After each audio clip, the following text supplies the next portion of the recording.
Hey! We're live. We're live. We're live on Facebook.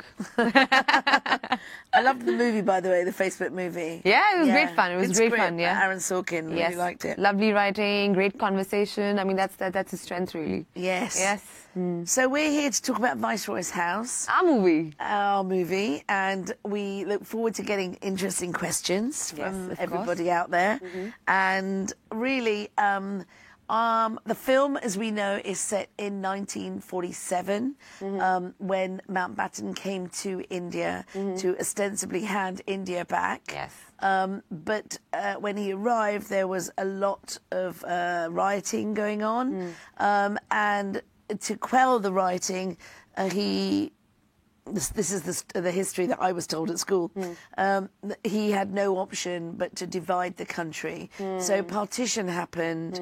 The part of the Punjab where my family, my ancestors were all from, suddenly became Pakistan. And so my ancestors all became refugees overnight and had to move to the other side.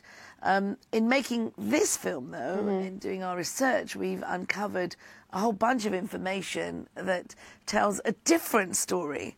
It does indeed. Of why partition happened. Well, I think we're going a little too fast, right? Okay. I think actually we should start from the beginning. Okay. So I'm here, Bhuma Qureshi, you guys are on my page, and this is Gurinder Chadha, my director. Okay. She's made many amazing films. My favorite being Baji on the Beach. Okay. And of course, Ben and like Beckham, I'm sure everyone's seen. And we're here, of course, talking about this wonderful film that we worked on called Viceroy's House, which Gurinder just spoke about. So tell me what you thought of the script when you read it. When I thought of the script, so Seher Latif got in touch with me. She's the casting director on the film, and she said, you have to audition for this part. And I said, okay, what is this film? And she said, read the script, and then if you really like it, then we'll put you on tape. So I read the script, and I loved it. I thought it was this very beautiful story, very unique perspective on the partition. Like in India, when we make films on the partition, it's a very Indian perspective, how we perceived British rule in our country. And obviously, it was devastating for so many people. But to have a film which was made by a British Indian director, which told, I guess, both sides of the story, using actors from India, from Pakistan, from UK, from America, to sort of be part of this sort of collaborative effort to talk about, a human perspective, which I thought, which was the stories of Mountbattens coming to India. And of course, all these big leaders, Gandhi, Nehru, Jinnah, sitting, discussing about what needs to happen in the country. At the same time, there's a human story in that house about my character, Alia, who plays the Muslim interpreter to the Mountbattens and his valet, played by Manish Dayal. There's this amazing actor from America, Indian-American actor. It really is a triumph of multicultural casting, the film. It is, it really is. Multinational, too. It's like an Indian thali, you know what I mean? Like a bit of everything in that sense. Yeah, I mean, we have Michael Gambon. Oh, God, he's amazing. Amazing British actor. Yes. And then Hugh Bonneville. Hugh Bonneville. You will know him from Downton Abbey. And yes. All Gillian the Indian Anderson, Agent British Scully. Canadian, Agent Scully, yes, doing an amazing job as Edwina. Yes, of course. Then, of course, Huma Qureshi from India. Then Manish Dayal, Indian, but from North Carolina, from the United States. As American as it gets. Jazz Diol from Southall, my pind. Your neighbor, basically. Tanvir Ghani, Pakistani, British. Very interesting Nehru, I must say. And then a lot of great actors from India. Om Puri, of course. And Om Puri's last film. One of his last films, And Om Puri, we should just talk about Om for a bit. Yeah, and it's so interesting, no? Because he was in Gandhi, I don't know what now, 35 years ago. And now he's part of this film. Yes. And he was such a joy on set, wasn't he? Just constantly making us laugh, and he was just reveling in it, actually. He troubled you a lot, huh? He would, like, one day, remember we were filming, and he pretended to just doze off to sleep. And Gurinder was like, how do I tell him that he has to wake up? But he was just playing a fast one on you. Very mischievous. Very mischievous. And there was one scene, we were shooting the party scene, the engagement party scene, and, anything to get a laugh, from the extras. And the crew. And so he was sat there. Om Puri plays Huma's father in the film, and he's blind. A blind ex-freedom fighter who's obviously now, who marched with Gandhi. Anyway, he's in this. He's sitting down, and we gave the job of this one extra. We gave a special job with one line of dialogue that he had to go up to Om Puri and give him a plate of pakoras. And this poor fellow was shaking. Because obviously, Omji is like a legend. Like, he's one of the, most legendary actors of his times. And so this poor extra was literally like, how do I go and say this line to Omji? Yeah, absolutely. And he was shaking. So then finally, we put a mic on him. We said, just be natural. And, and then cameras roll, action. He walks over to Omji and he says, Abba, aapke pakode, like this. And Omji says, "Main andha hu, behna nahi hu." Exactly, I'm blind, I'm not deaf. And the whole place erupted into laughter. And how he's suddenly he's just supposed to be old and blind and sit there while others are having fun. And obviously you can't keep Om Puri down, his spirit was amazing. He suddenly just got up and started dancing like a little version of a blind dance. And I remember everyone just joined in and we kept rolling. In that scene, he's supposed to go home. He wants to go home. So his character goes home. And then Hansraj Hans, amazing Punjabi singer, then does a fantastic version of Masta Kalanda. Yes. And then everybody's dancing. And Omji was so cross. I don't want to go. Be in there and die. He didn't want to leave the party. So he comes back and then he's dancing when the cameras are rolling. And I'm saying, you can't be here. Yeah, you can't be doing a little bhangra over there. But you could never sort of put him away. He just party animal. And there's so many things. I thought that last scene where there's a scene where Manish and I play these lovers from India, and I'm Muslim and he's Hindu. So obviously our love story in that sense, it sort of mirrors what's really happening in India right now at that point in time. And my character wants to stay in India. She's Muslim, but she loves this Hindu boy, and she wants to stay in India. But she feels that probably if she goes to Pakistan, and she has to take care of her father. So she's sort of really caught between these two worlds. And there's a beautiful scene at the end where you sort of feel that these lovers are getting separated, and Omji was so good in that scene. Beautiful. He was so. It was it's my favorite scene from the film. Yeah, that's where you see the caliber of what an actor he was. Yeah. Because the way he played such a complex. You didn't write that beat, did you? That beat about where he gets that moment of realization when he holds Jeet's hand and he says, exactly. The scene was written as was, but he came up with the idea where as Jeet goes away, he does a gesture with his hand. Yes, that's what I'm talking about. That moment. That's what I'm talking about. And there were other things. I mean, with Omji, he was blind. Yes. As we said, but what he asked for was an old newspaper. And I was very confused. I said, what are you going to do with an old newspaper? You're blind. And he said, no, get me an old newspaper. So we went round, and it wasn't easy because we needed a period newspaper, right? 1947. He said, no, don't worry, we won't see it. So I was most confused. But in his first scene, when he's listened to the radio, it was for that scene. He got this newspaper, tore a page, scrunched it up into a ball, and made himself a scrunch ball. That was he said that's what I would do. I was exercising my hands. Even though I'm blind, I'm still concerned. I mean, look at the depth he went to in his character. Absolutely. These small things. I think if anyone wants to be an actor, I think one has to just watch his work through his films, because I think you will learn a lot about acting if you watch Om Puri he's on screen. Big loss in India and in the West. Well, and one actor, I guess, who sort of did films both in the West and in India with such amazing ease, and you could fit him into any film. Absolutely. And he's quite rightly held up, to great esteem with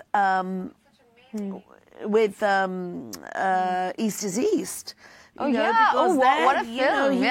His character in particular, he plays a Pakistani immigrant to England who's sort of trying to make from Yorkshire. So he played this kind of cod Pakistani English accent with a Yorkshire twist to it. It was What a amazing, film. What a film. What a performance. Amazing actor in that respect. So shall we look at some of the questions we're getting? Wait, do you guys want to see a trailer first? Should we play the trailer first? Okay. Yeah, okay. Yes. Why don't we do that? Good And idea. then we can take some questions, yeah? Okay. So we're going to show you guys the trailer Here's of the our trailer. film, Viceroy's House. Let's see. I am to be the last Viceroy of India, and I shall carry out the role with great pride. You're giving a nation back to its people. How bad can it be? You're the future. We are. Then let's not make a mess of it. Jeet Kumar, sir. He's the new boy. We have something in common there. You think India is ready to rule itself? We've learned from the best. From now on, there'll be more Indians of all faiths round our table. We can change a lot, and we absolutely have to. You'll wear yourself out. I mean, I'll wear you out. 300 million Hindus and Sikhs want a united India. 100 million Muslims do not. You dance with your own kind. My own kind. Have some respect. New nations are rarely born in peace. It's got to be a clean cut. It's a bloody axe cleaving right through people's lives.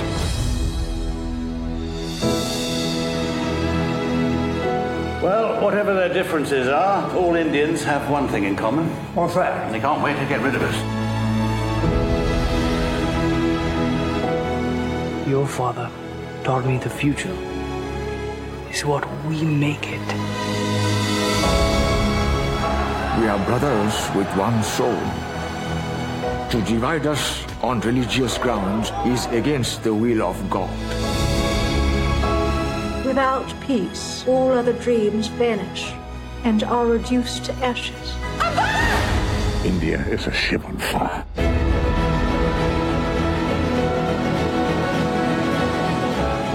I don't know what to do. We belong together. You have used me and my family. We came to give India back her freedom, not to tear her apart.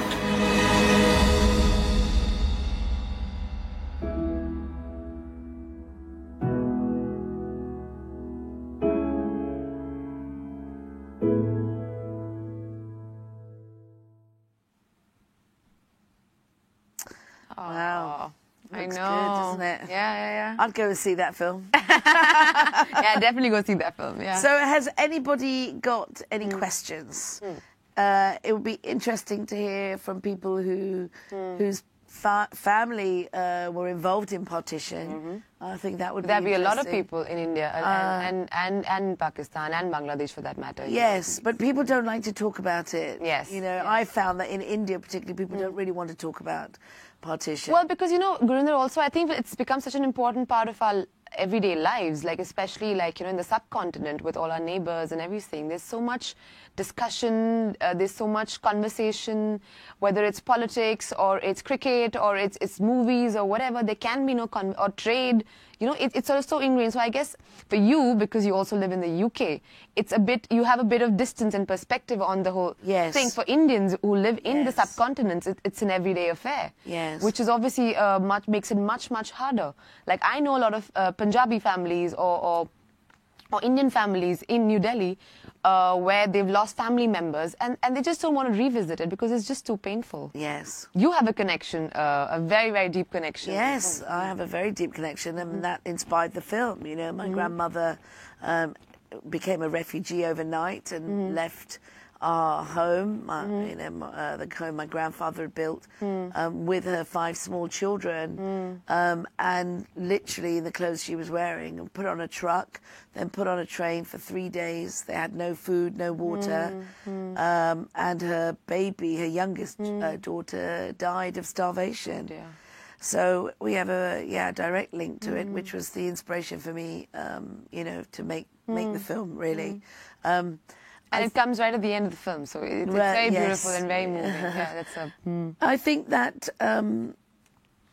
you know, I think that it's one of the things that is really important for me about the film is that we get to tell our history in our own words. Yes. And I hope that for India and Pakistan, it's a more refreshing, a different take on these issues. And so we can move away from some of the antagonism that there has been in the past. But I'm going to tell you a story. So my grandfather, my grandfather's sister was married into what is now Pakistan.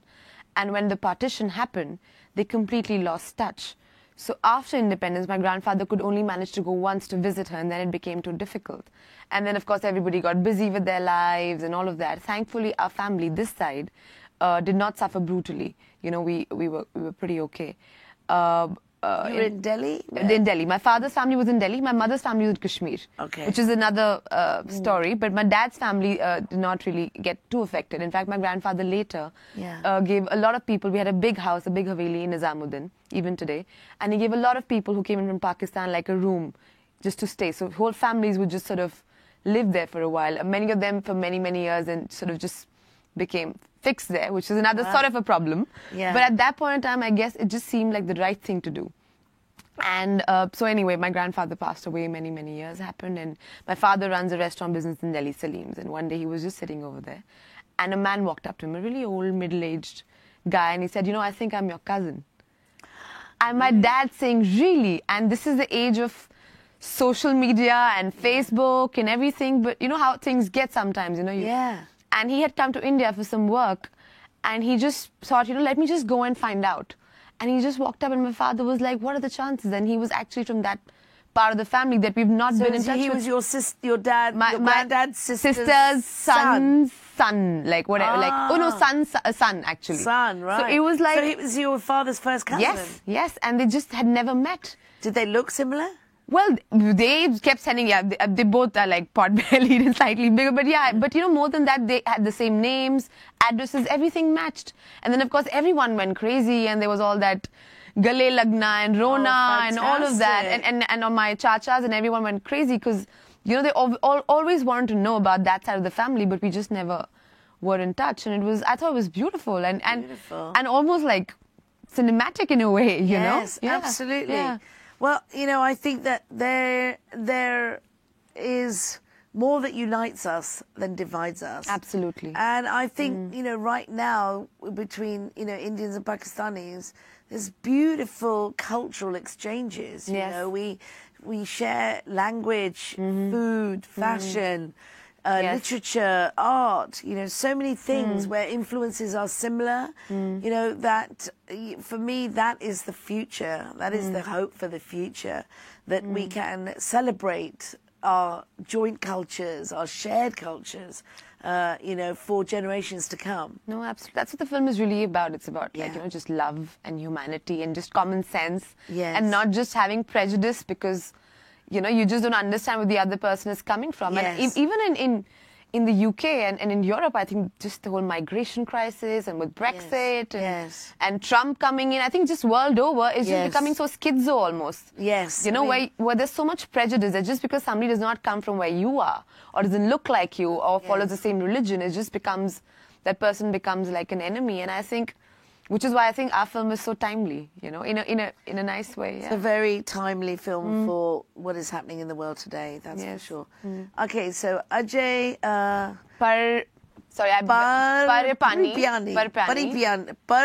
Parpiani. How was your experience working on this project, Gurinder? No, I think that's you. No, but you answer it. How was your experience? Gurinder is a force of nature. Like, she's just overwhelming. You can't escape her when she's in the room. She just takes over everything. And with this film, this was her passion project. So imagine this passionate woman's passion project must have been like. But I think all of us love working on this film because we all knew this was a very important film that we were making. So it was difficult. We shot in Rajasthan. Yeah, it was the desert. In the summer. 40 degrees heat. So ये गोरे तो पागल ही हो रहे थे. मतलब हम लोग पागल हो रहे थे. गोरों का तो दिमाग ही खराब हो गया. I was just walking around, all these terrible pictures of me walking around with marmal cloth. And your topi. She had dipped in cold water. And within 10 minutes, the water had evaporated. It was hard work. But we shot in fabulous locations, though.